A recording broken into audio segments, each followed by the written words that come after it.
Alex, how exciting.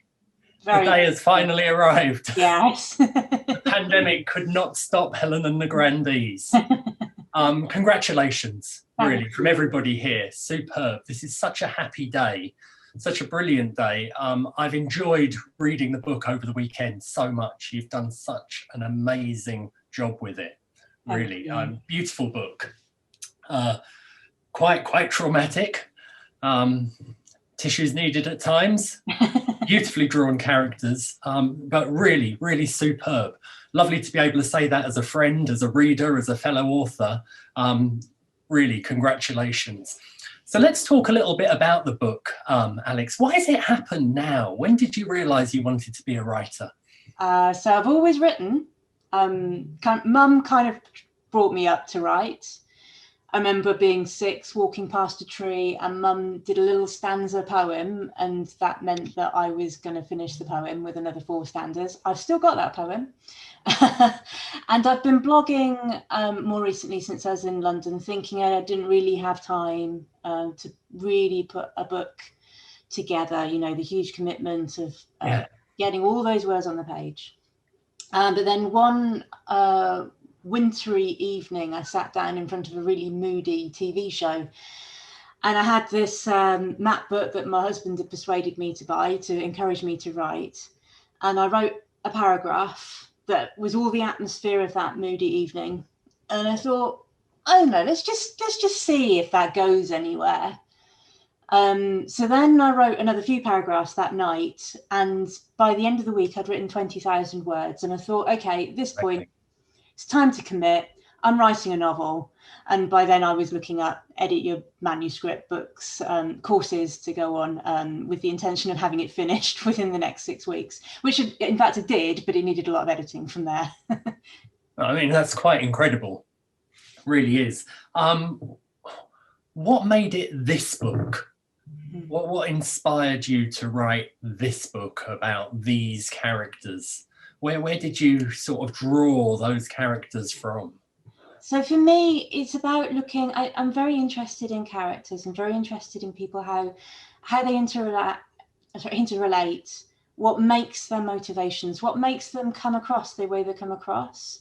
And I'm really intrigued by people who actually might not be that appealing on the surface, because when I've known people like that and you've dug a little deeper, you've found real heart underneath there. You've found real value to those personalities that you might have initially thought, oh, I'm not sure about this.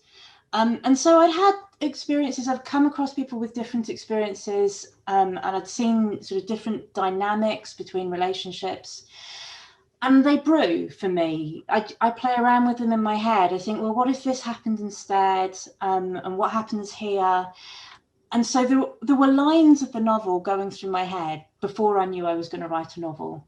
And then it was that wintry night when it eventually turned into what it was going to be, Helen and the Grandbees. I have to say, as a reader, I love stories and love the people who inhabit the stories. And what I've really enjoyed about reading your book is that the characters are just so beautifully drawn. They're so fleshed out. You get to see inside their personalities. You feel you get to know them. And I find that very fulfilling as a reader. So you've really done well. Are we likely to bump into these people on the street? Have you based this on actual people that you know? These aren't real people, but I'm sure there's hundreds of Helens around in southeast London and hundreds of Lilies. Lovely. Can you tell us a bit about the book then? What the book means to you, and introduce us to these characters a little bit, Alex? Yeah, so the main character obviously is Helen.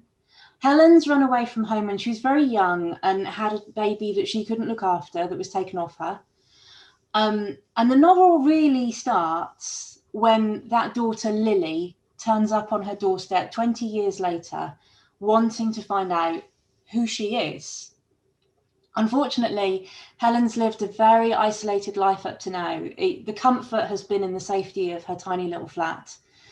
She hasn't felt safe to venture out. She's been really disenfranchised by her circumstances. And to suddenly have this person, Lily, who's a PA, which it seems like a terribly posh job to Helen, first of all, wanting to know her, which she's thrilled by, but secondly, also wanting to know Helen's past, which Helen's run away from.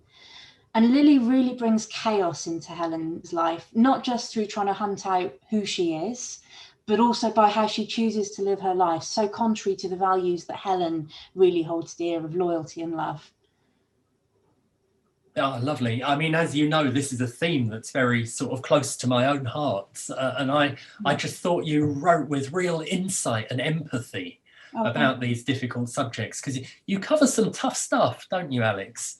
You know, you've got mental health, you've got trauma, you've got, you know, sort of issues of identity. And I was intrigued. Yeah, when I've read the reviewers that have come through on Goodreads saying, oh, there's trauma, there's I saw PTSD, I saw all things cited, and it is true. Those things are really important themes to the book. They're really valuable to the book, but they're things that make us people. They're not themes that you chase after. They're just aspects of who all of us are when we come together. And so I also like the fact the reviewers said it was uplifting, because I think it can sound a bit daunting, can't it, when you talk about it being. So yeah. Well, one of the things I'd say, Alex, I'd say it's unflinching. Unflinching. You take these issues and you really look inside them.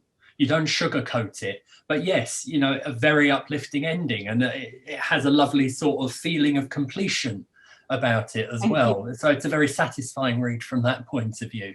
Can we come to the title, Helen the Grandbees?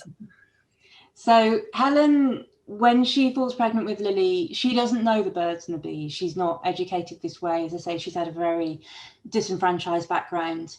And she makes a throwaway phrase, I know about my birds and my bees now. The birds weren't worth the mention, so she's not interested in where Lily came from. But her bee, her Lily bee, her daughter, that's who she treasures. And she thinks of her daughter as the bee. So when Lily comes back into her life, pregnant with her little girl and later with her little boy, they're the Grandbees. And it's those Grandbees that Helen really feels that she needs to change how she lives her life to protect. That's lovely, and they add a real poignancy to the story as well. Now, I'm looking around. I know a few of the people here, and I know that you know, there's quite a few people here who've got a novel inside them. So, could we talk a little bit about the writing process? How do you write? So I'm an intuitive writer. If I'm going to write, I'll write, and if I'm not going to write, I'm not going to write. So when, as I say, when I sat down that evening and started putting this to paper, we were eating the food out of the freezer rather than me cooking. I sat typing away through TV shows, including ones that had subtitles, not listening to any of it, just typing, every now and then looking up and going, oh, Brian, what just happened? And not actually listening to the answer. So I write really as the instinct takes me. And I think that's probably a consequence of when you're brewing these ideas, that when you've got them, when it's working, then you need to get it the pen to paper before it dissipates, as it were. Yeah, absolutely. I get that. I know I write much better either very early in the morning or, best of all, late at night. Do you have some sort of schedule timetable that you write to? I do. I'm writing in the afternoons, but I agree with you. I think it needs to be the mornings. I'm trying to reshape my schedule at the moment. I just like to nap in the afternoons, really. But yeah, that's really interesting. So when you come up with a story, are you character-led or plot-led? I think character-led. I didn't know what was going to happen with my characters when I started out. I had a vague idea what the ending would be, but it's the characters that lead to drama, inevitably. It's the characters that interest me. And I discovered all sorts of characters who I thought were going to be side characters became intrinsic to the plot as I came along. But I didn't know any of that at the outset when I put pen to paper. Okay. Do you know, one of the devices I love in the book is how Helen sort of unpicks her past through going back in time. I just find that very, very interesting. It's almost like she's discovering her own truth through looking back, and that seemed to have been very well thought out and very well planned. But it's interesting to hear that it's the characters that lead your writing. Do you believe that writer's block is a thing? So for me, Yeah, because like I say, I'm an intuitive writer. I'm going to write when it's working, and when it's not, it just doesn't. And I have had some instances when you write like that, when you character led and you haven't plotted out. I was writing something recently, in fact, where I just couldn't get my character from the loft to the kitchen. I just couldn't do it. I couldn't just start again in the kitchen. I could just wouldn't work. But then I do know other writers who have much more disciplined ways of working, where they write amazing stuff. And I'm thinking, how do you do that when you know you have to? It's completely different when you don't know you have to. Yeah, it's funny. I think running has taught me something about writing, Yeah. that there are lots of times you don't feel like running. And actually, the antidote to it is to just go out and run. And with my writing, sometimes I do force it a little bit and I'll just sit down and write. And it might be rubbish, but often it isn't. But sometimes it's the getting started, isn't it? And once you start, you find your flow again. I'm going to try and apply that. I'll try and apply that in my future writing. It's like No, running. I think I need to learn from you, Alex. um, love these characters. There's obviously a sense of completeness about the book. Do you think we'll meet the characters again? So I don't think so. It's very hard to answer that without being spoilers. But for me, at the end of the book, I think the story is complete. Helen's story is complete. I suppose the grandchildren may grow up, but I haven't got plans for them yet. Okay, I have to admit that's where my mind had gone. But yeah, who do you enjoy reading, Alex?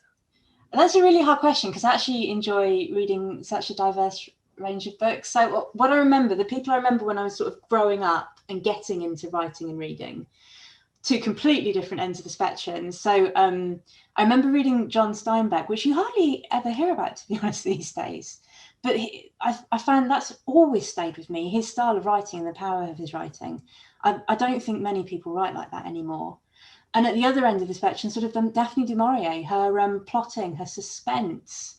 I think even now, when you read a perfectly formed book, many of those people are using what they learned from Daphne du Maurier. And she is talked about, Rebecca's on TV now, isn't it? So a completely different example. Oh, excellent, brilliant. Does writing energize you, or does it exhaust you? So this is an intriguing one. I think I'm a writer. I've got my interest in my art, I've got my mathematics, but when I sit typing away for an hour and my husband comes past, he says I look really gloomy, more so than when I'm doing any other thing. So I think it's doing what I'm supposed to do, but I'm not sure I can say it energizes me. Okay, all right. Yeah, well, I think they say great creativity comes from a melancholy place, doesn't it? So perhaps that's what he's observing. You certainly look delighted, and you should be today. Yeah. What did you learn from writing this book, Alex? So how Instagram works. It does all sorts of peculiar things. I can't work Instagram out, but I'm getting there. I learned, I don't know, it's very difficult. We touched a bit, Alistair and I talked about this briefly before. I learned a lot about the Own Voices movement, because it's a very mixed race environment that the book's set in, but I know that there's quite a movement at the moment to say that you should only write exactly what you know. It's not right to move into somebody else's arena there. So I did quite a bit of reading about where the right balance on the Own Voices was, to present my characters, especially as I'd never intended any voice to be in the book originally, except for Helen's. So I think getting that balance was quite important to me. Yeah, I mean, as a reader, I'd say you've written with great insight and empathy. Really comes across. I was totally undisturbed by that at all. So, right, important question. Obviously, everybody here's already ordered a copy. Shame on you if you haven't. No, I'm only joking. They're going to want to order more copies. How do we get hold of a copy, Alex? So we think they're currently at WH Smith's and Waterstones. Lucy, you were just telling me a couple of places in Britain that I hadn't heard of. Should people Google online booksellers? Is that the right thing to do? Yeah, well, I think we've worked out that they've sold the stock that Amazon are holding, which is a good sign.